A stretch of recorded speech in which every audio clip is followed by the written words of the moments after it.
Hey guys, today in Analects of Confucius 6.29, we are properly being introduced to the doctrine of the mean, or zhongyong. And yeah, we've actually talked about it a lot throughout the Analects, but you'll formally figure out what it is, and without further ado, let's get started. 6.29.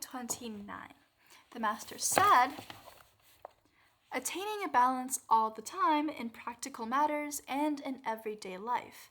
Is this virtue not the best? For so long now, it has been rare to find it among the common people. Okay, so the doctrine of the mean, or zhongyong, is kind of what it sounds like. It's the mean, the average, but not average as in mediocre, but average as in balancing both extremes of a certain quality. And this balance is a really important thing to have in all of us. It's a very important virtue, and it's actually kind of like the virtue of all the Confucian virtues, because none of them would work how it's supposed to work without this balance. And it's essentially a moral compass that makes all the other moral virtues possible. And it's really this idea of not leaning to one extreme or the other. And it's just, well, you're just trying to do the best, the most right, morally right thing at that time. And it's a very adaptive and fluid and dynamic thing, and you can adapt it to any kind of situation. And let's, for example, take trustworthiness. So the two extremes, the two ends of trustworthiness is this, is being so honest, so honest that you have practically no survival instinct, or maybe you're too brutally honest, or you're just so honest that you get that eventually you just keep getting hurt by other people because you trust in them too much. And then, or you do everything that other people tell you to do, whether that's good or whether that's bad, or whether you have time for it or not. You just give up your entire self to just sacrificing yourself, your health, your own time, your everything to what other people want you to do. And then the other end of the spectrum is lying to everyone, no matter if they're your friends or they're not, or no matter if they're your family or not, and you never do what you promise. And and you're just not a very trustworthy person. You just keep on lying to people, keep on not fulfilling your promises, even if you promised that you would. And basically, you just don't do you don't do anything that makes people believe in you or trust you. So these are two ends of the spectrum of trustworthiness, which Confucius defines as keeping one's word, doing what you say you would do, or even doing more than you would say you would do. And that also includes being honest and not lying to people, right? And so the doctrine of the mean tells us that we take these two extremes and we have them meet at the middle. Neither extreme are good, they're both really bad. So Confucius teaches us that both extremes of any virtue, any quality, any situation, they're all not really the optimal place to be.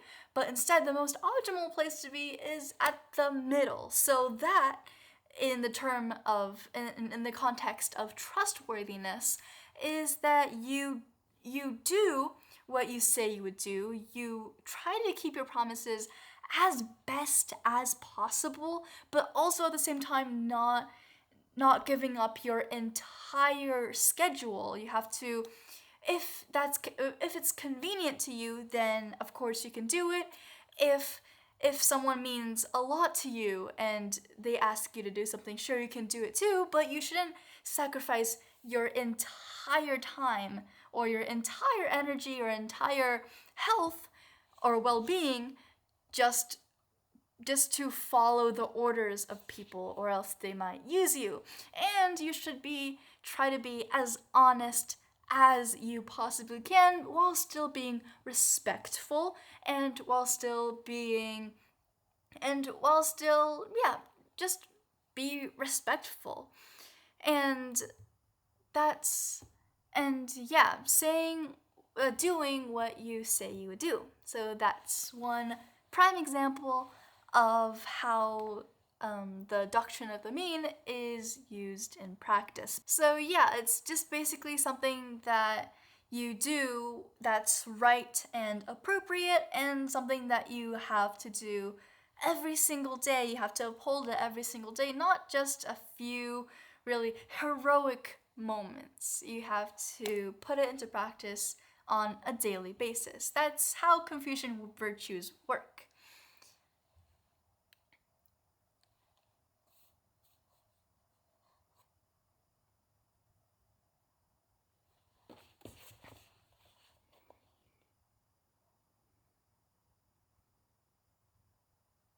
And Confucius describes this concept, this doctrine of the mean, zhongyong, as the best. Is this virtue not the best? So it's essentially the supreme virtue, or the peak of moral perfection, or the peak of whatever that you can learn, whatever you can cultivate. Any virtue, it's the virtue of virtues, and no virtue can successfully be implemented without the doctrine of the mean. And then we're moving on to the second part of 6.29, which is, for so long now, or for like generations or centuries, it has been rare to find it among the common people. So this isn't really a criticism. It's not really a criticism on the entire human species, but just in that era, in the spring and autumn period, where a lot of people they've lost sight of what moral order is, what the doctrine of the mean is, and keep on really going into one extreme or another. For example, seeking a lot of excess, or a lot of people also just want to escape to the mountains and live in reclusion. And so what you can take away from this is that Confucius says that virtue can easily become vice if the doctrine of the mean is not applied. If you don't do what is right and appropriate in every situation, and if you try to lean to one extreme or another. And Confucius really does criticize this idea of extremism, as in he thinks that this extremism is the reason for most moral failures. And every moral failure, I think, that we have covered in book 6 stem from extremism and leaning from one extreme or another. So essentially, you should never have too much excess in one thing and too less, or have a deficiency in the other. You should always try your best to meet at the middle. And another real-world example of the doctrine of the mean is people pleasing, as in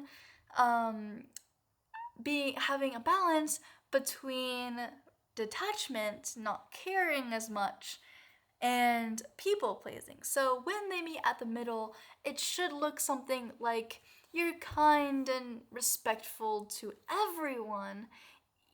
Well, no matter whether you like them or not, you should at least just be respectful as a baseline. But you should also respect your own boundaries, your own time, your health, and your own well-being. And you should never let go of these or compromise these along with your own moral principles as well. And don't ever compromise your own values, your own belief system for the sake of making friends. And yeah, that'll be all today. I hope you learned something, and I will see you in the next one. Bye!